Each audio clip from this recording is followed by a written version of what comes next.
Pemerintah negara bagian Melaka, Malaysia berencana membangun jembatan yang menghubungkan negeri jiran dan Indonesia dengan waktu tempuh sekitar 40 menit. Selama hampir 20 tahun, satu pertanyaan terus muncul. Mengapa Indonesia berkali-kali mengatakan tidak pada rencana pembangunan jembatan Melaka-Dumai? Penawaran datang silih berganti presiden pun tak mengubah hasilnya dari era Susilo Bambang Yudhoyono, berlanjut ke Joko Widodo, hingga kini di bawah Prabowo Subianto. Sikapnya tetap sama, penolakan. Ini bukan soal Indonesia menutup diri terhadap investasi asing. Bukan juga karena negara ini kehabisan anggaran, dan sama sekali bukan sekadar persoalan teknis pembangunan. Ada alasan yang jauh lebih dalam dan strategis di balik keputusan ini. Pertanyaannya, apa yang sebenarnya sedang dipertaruhkan? Ikuti pembahasan ini sampai akhir untuk memahami gambaran besarnya.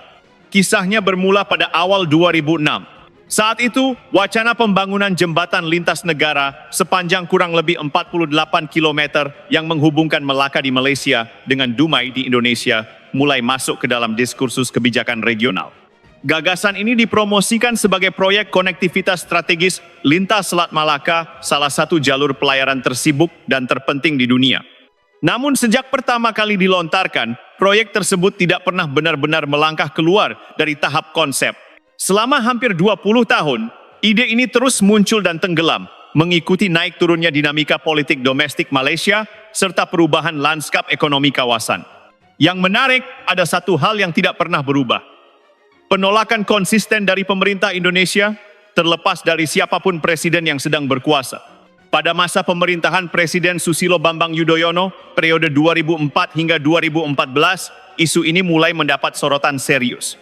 Melalui berbagai pernyataan tidak langsung dari Kementerian Pekerjaan Umum dan Kementerian Perhubungan, pemerintah Indonesia menegaskan bahwa proyek tersebut tidak termasuk dalam prioritas nasional dan berpotensi memunculkan persoalan kedaulatan serta ketimpangan ekonomi regional.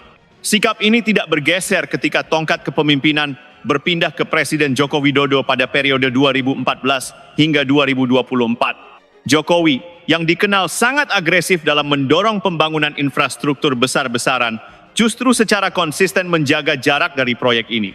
Dalam forum diplomasi, Indonesia kerap menggunakan bahasa teknokratis dan normatif, keterbatasan anggaran, fokus pembangunan domestik, serta perlunya kajian mendalam. Namun di balik narasi formal tersebut, tersimpan kalkulasi strategis yang jauh lebih kompleks. Kini, di awal pemerintahan Presiden Prabowo Subianto yang dilantik pada Oktober 2024, sikap Indonesia tetap tidak berubah. Tidak ada sinyal revisi kebijakan. Penolakan lintas rezim ini menjadi indikator kuat bahwa proyek jembatan Melaka-Dumai bukan sekadar isu teknis, melainkan menyentuh jantung kepentingan strategis negara. Isu ini kembali menguat pada periode November hingga Desember 2025 ketika Ketua Menteri Melaka, Abrauf Yusof, secara terbuka mengumumkan pengalokasian dana sebesar Rp500.000 Malaysia untuk studi kelayakan awal proyek tersebut. Pernyataan ini dilaporkan oleh sejumlah media arus utama Malaysia, termasuk The Star dan New Straits Times. Abrau menyebut jembatan ini sebagai katalis ekonomi baru bagi Melaka dan sebagai pintu pembuka jalur darat langsung menuju Sumatera. Pemerintah negara bagian bahkan mengisyaratkan bahwa proposal resmi akan kembali diajukan ke Jakarta pada awal 2026. Langkah ini memunculkan pertanyaan mendasar, mengapa Melaka begitu gigih? Dalam perspektif hubungan internasional, dorongan sepihak yang terus-menerus dalam proyek bilateral hampir selalu mencerminkan adanya asimetri kebutuhan. Pihak yang merasa paling membutuhkan akan terus mendorong, sementara pihak yang tidak melihat urgensi akan bersikap defensif. Untuk memahami motif Malaysia, khususnya Melaka, kita perlu melihat kondisi ekonominya secara objektif. Sejak awal 2010-an, Melaka berambisi memosisikan diri sebagai hub maritim dan logistik regional yang mampu menyaingi Singapura. Ambisi ini diwujudkan melalui proyek Melaka Gateway senilai sekitar 2,7 miliar dolar AS yang diluncurkan pada 2014. Namun, proyek tersebut berakhir dengan kegagalan total. Pada 2019, pembangunan terhenti, investor utama menarik diri. Pada 2020, pemerintah Malaysia secara resmi mencabut konsesi proyek tersebut. Hingga 2024, kawasan itu tetap terbengkalai. Kegagalan Melaka Gateway bukan satu-satunya contoh. Proyek Forest City di Johor, yang sebelumnya digadang-gadang sebagai kota futuristik berbasis investasi asing, kini secara luas diakui sebagai Ghost City dengan tingkat hunian di bawah 20%. Dalam konteks inilah, Jembatan Melaka Dumai tampak sebagai upaya mencari jalan pintas struktural, membuka akses langsung ke pasar dan sumber daya Sumatera tanpa harus membangun daya saing internal terlebih dahulu. Dari sudut pandang geopolitik, Sumatera memiliki nilai strategis yang sangat tinggi. Dengan populasi lebih dari 60 juta jiwa, pulau ini bukan hanya pasar raksasa, tetapi juga salah satu pusat utama sumber daya alam Indonesia minyak, gas, batu bara, karet, dan sawit. Akses darat langsung ke Sumatera akan secara signifikan mengubah peta ekonomi kawasan. Sejumlah ekonom Malaysia secara terbuka menyebut potensi integrasi ekonomi lintas Selat Malaka sebagai peluang emas bagi industri pengolahan mereka. Namun narasi ini hampir selalu mengabaikan posisi Indonesia dalam rantai nilai. Dalam struktur perdagangan yang ada, Indonesia masih didominasi ekspor bahan mentah, sementara nilai tambah terbesar dinikmati oleh negara-negara dengan industri hilir yang lebih kuat. Jembatan lintas negara tanpa penguatan industri domestik Indonesia justru berisiko mempercepat deindustrialisasi Sumatera. Selain ekonomi, proyek ini juga menyentuh isu keamanan nasional. Selat Malaka adalah jalur strategis bagi perdagangan dan militer internasional. Kehadiran infrastruktur permanen lintas negara memunculkan pertanyaan serius mengenai yurisdiksi, pengawasan, imigrasi, serta potensi kerentanan keamanan. Indonesia memiliki pengalaman pahit dalam pengelolaan wilayah perbatasan.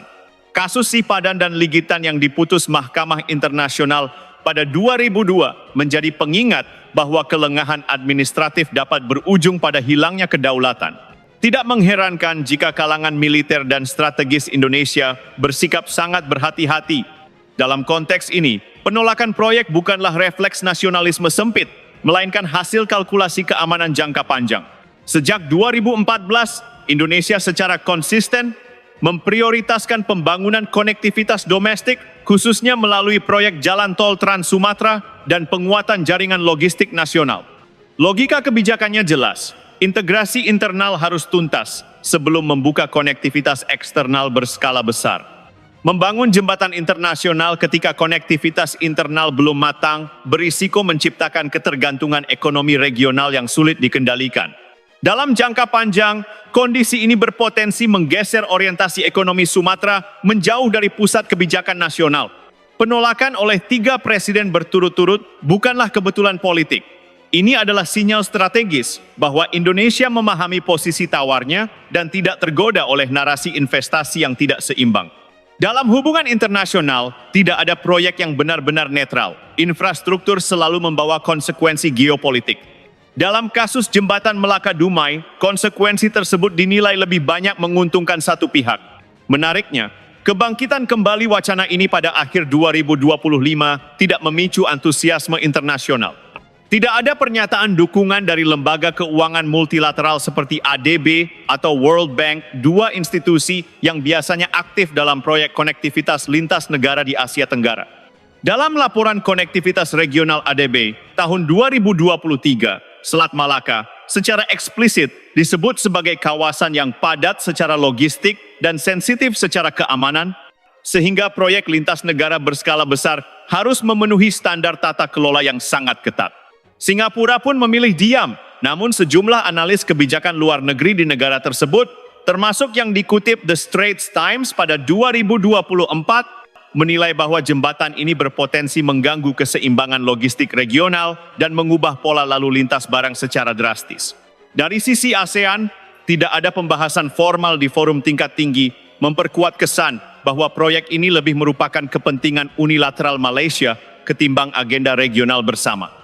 Dalam analisis keamanan, infrastruktur lintas negara tidak pernah hadir di ruang hampa. Selat Malaka adalah salah satu choke point strategis dunia, dilalui lebih dari 100.000 kapal per tahun, termasuk kapal energi dan logistik militer. Bagi TNI, khususnya TNI AL, keberadaan jembatan permanen lintas negara akan menambah kompleksitas pengamanan wilayah. Infrastruktur semacam ini berpotensi menjadi titik kerentanan strategis, baik dalam skenario konflik terbuka maupun ancaman non-konvensional seperti penyelundupan, spionase, dan infiltrasi. Malaysia kerap membingkai proyek Jembatan Melaka-Dumai sebagai simbol persahabatan dan integrasi ekonomi. Namun dalam praktiknya, narasi seperti ini sering menutupi ketimpangan kepentingan. Fakta bahwa dorongan utama datang dari pemerintah negara bagian Melaka, bukan dari konsensus nasional Malaysia, menunjukkan bahwa proyek ini lebih merupakan upaya penyelamatan ekonomi lokal, bukan strategi nasional jangka panjang. Kasus Jembatan Melaka-Dumai menegaskan prinsip dasar politik internasional. Tidak semua kerjasama dan investasi layak diterima. Infrastruktur bukan sekadar proyek fisik, melainkan instrumen kekuasaan dan arah strategis. Dengan menolak proyek ini, Indonesia tidak menutup diri, melainkan menegaskan bahwa kedaulatan, keseimbangan kepentingan dan prioritas nasional tidak dapat ditukar dengan janji investasi semata.